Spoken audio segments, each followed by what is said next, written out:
12월 4일 대림 제2주일입니다. 마테오가 전한 거룩한 복음입니다. 그 무렵 세례자 요한이 나타나 유다 광야에서 이렇게 선포하였다.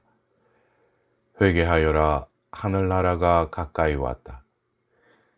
요한은 이사야 예언자가 말한 바로 그 사람이다. 이사야는 이렇게 말하였다. 광야에서 외치는 이의 소리, 너희는 주님의 길을 마련하여라. 그분의 길을 곧게 내어라. 요한은 낙타털로 된 옷을 입고 허리에 가죽띠를 둘렀다. 그의 음식은 메뚜기와 들꿀이었다. 그때의 예루살렘과 온 유다와 요르단 북원 지방의 모든 사람이 그에게 다가와 자기 죄를 고백하며 요르단강에서 그에게 세례를 받았다. 그러나 요한은 많은 바리사이와 사두가이가 자기에게 세례를 받으러 오는 것을 보고 그들에게 말하였다. 독사의 자식들아, 다가오는 진노를 피하라고 누가 너희에게 일러주더냐. 회개에 합당한 열매를 맺어라. 그리고 우리는 아브라함을 조상으로 모시고 있다고 말할 생각일랑 하지 마라. 내가 너희에게 말하는데 하나님께서는 이 돌로도 아브라함의 자녀들을 만들 수 있다. 도끼가 이미 나무 뿌리에 닿아 있다. 좋은 열매를 맺지 않는 나무는 모두 찍혀서 불 속에 던져진다. 나는 너희를 회개시키려고 물로 세례를 준다. 그러나 내 뒤에 오시는 분은 나보다 더 큰 능력을 지니신 분이시다. 나는 그분의 신발을 들고 다닐 자격조차 없다. 그분께서는 너희에게 성령과 불로 세례를 주실 것이다. 또 손에 키를 드시고 당신의 타작마당을 깨끗이 하시어 알곡은 곳간에 모아들이시고 쭉정이는 꺼지지 않는 불에 태워버리실 것이다. 사랑하는 형제 자매 여러분, 오늘은 대림 제2주일입니다. 지난 대림 1주일에 주님께서 다시 오심을 깨어 기다리라는 말씀에 이어 오늘 둘째 주일인 복음에서는 회개를 촉구하는 말씀을 들려줍니다. 복음에서 요한 세례자는 회개하여라, 하늘나라가 가까이 왔다 하고 외칩니다. 회개를 하되 속히 서둘러 해야 한다는 것입니다. 도끼가 이미 나무 뿌리에 닿아 있기 때문에 지체할 시간이 없다는 것입니다. 더 나아가 회개의 열매를 맺지 못하고 지체하는 나무는 모두 찍혀서 불 속에 던져질 것이라는 경고의 말씀이 이어집니다. 이 절박한 호소를 받아들이기 위해 회개의 본질이 무엇이고 왜 서둘러야 하는지 이해할 필요가 있습니다. 먼저 성경에서 회개란 말 뜻은 단순한 반성이나 뉘우침이 아니라 기존의 정신 혹은 길을 바꾸는 것을 의미합니다. 회개는 잘못한 일의 후회와 반성이 아니라 삶의 방향을 바꾸는 것입니다. 추운 겨울날 한밤중에 어떤 사람이 서울을 가려고 기차를 탔습니다. 깜빡 졸다가 보니 기차는 부산 방향으로 가고 있었습니다. 잘못한 것입니다.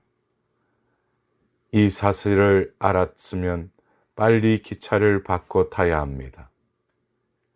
이것이 회개입니다.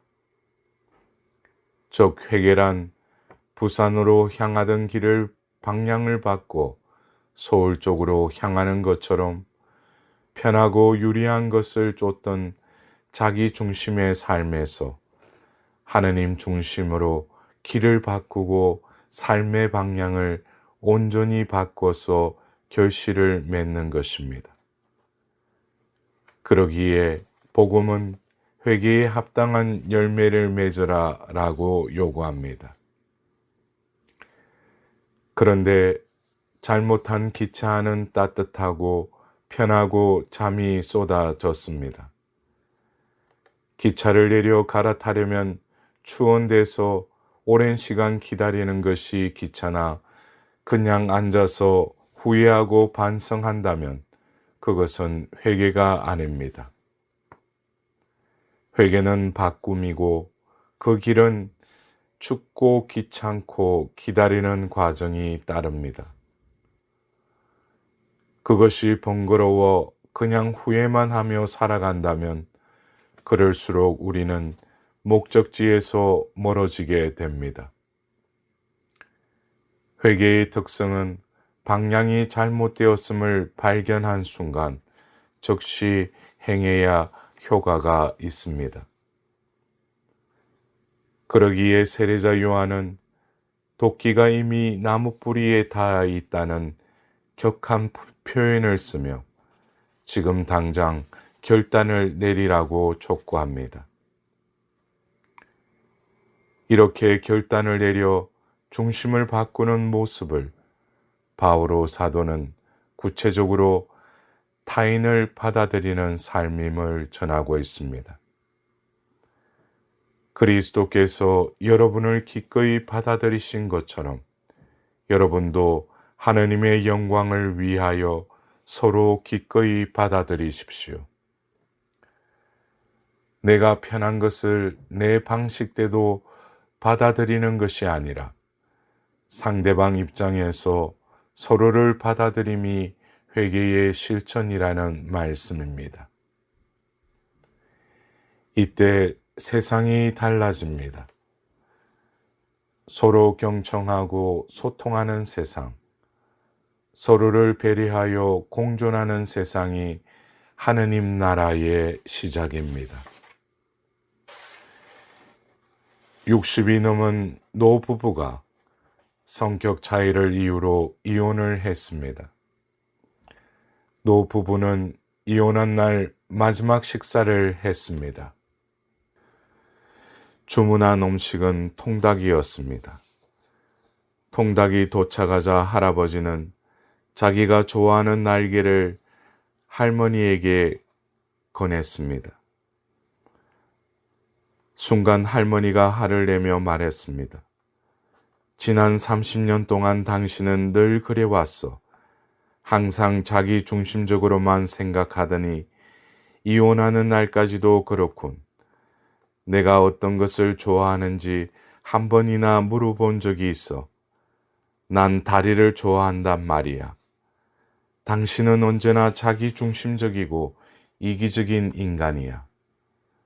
그러자 할아버지가 말했습니다. 날개는 내가 제일 좋아하는 부위야.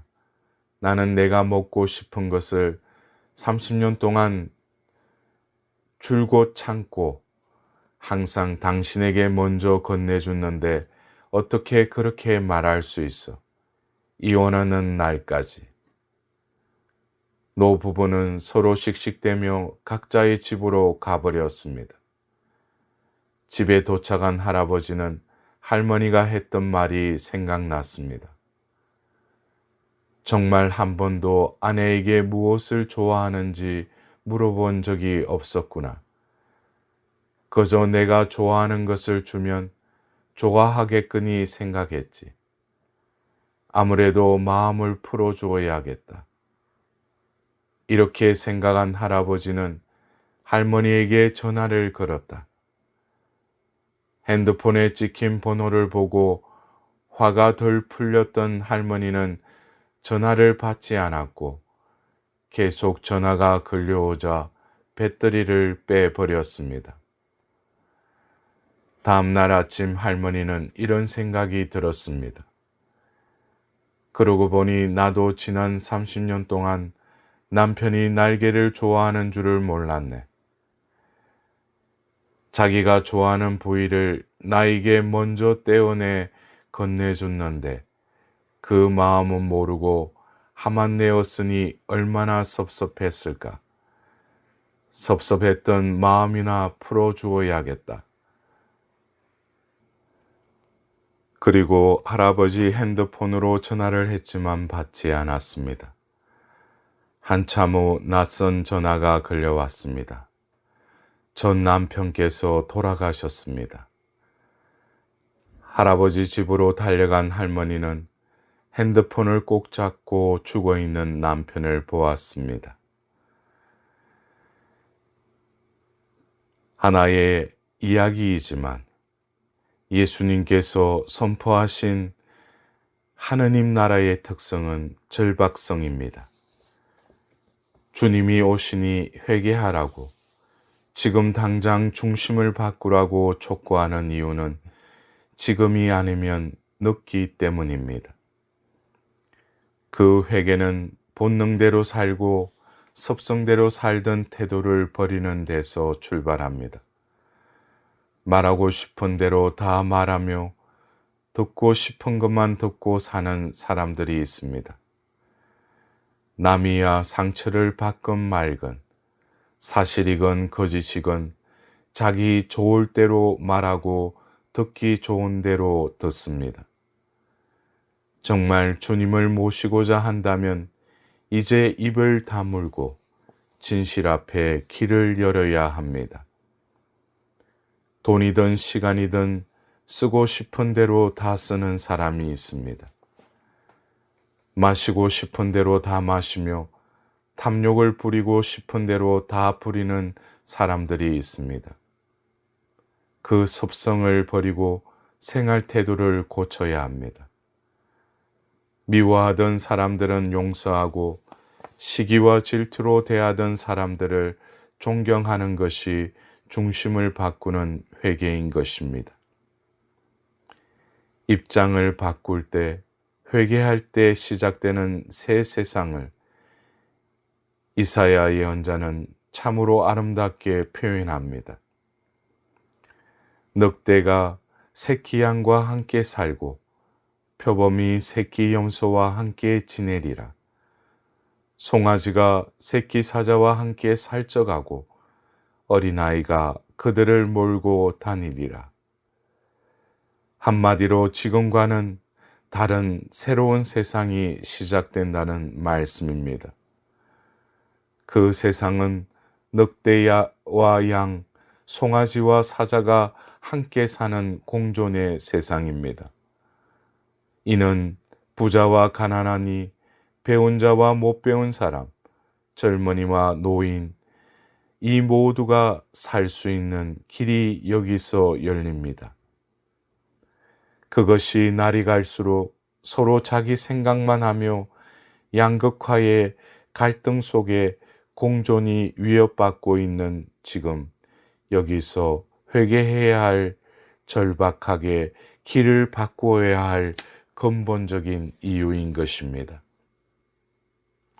내가 소중한 만큼 내가 미워한 사람도 소중하고 도저히 얼굴도 볼 수 없던 사람과 함께 이야기하고 죽도록 미운 사람과 기쁘게 식사를 나눌 길이 회개로 열리게 되는 것입니다. 사랑하는 형제 자매 여러분, 예수님께서는 그렇게 세상을 바꾸러 오십니다. 이제 예수님을 맞이하기 위해 단절에서 소통으로, 거부에서 수용으로, 지배에서 배려로, 나에게서 너로, 세상에서 하느님께로 중심을 바꾸는 결단을 내립시다. 그때 주님께서 오시고 새 세상이 열리게 될 것입니다. 이번 한 주간도 이 새로운 세상을 새롭게 여는 복된 한 주간이 되시길 기원드립니다.